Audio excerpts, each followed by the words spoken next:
My name is Stephen Wickner, and I'm the Parish Administrator of St George's, Hanover Square in Mayfair. The church here was built between 1721 and 1724. It's in the classical style.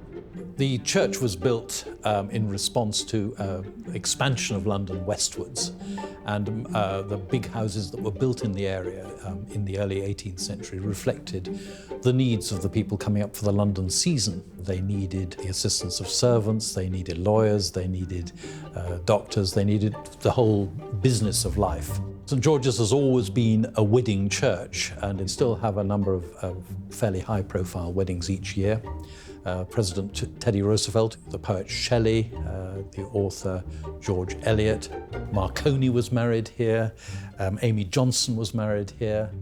There are a number of interesting features in the church.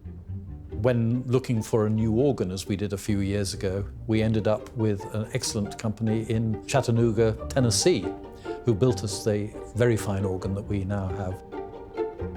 As you come in the door is the window in the East End, which is not typical of the classical style of the 18th century.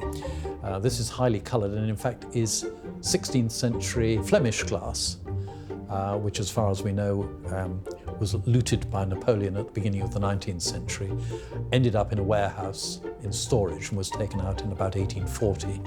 I believe the cost was £1,000, and part of it was put in here. It didn't all go in because the windows here were the wrong shape, and there are parts of the glass that you'll find in a parish church in Wiltshire.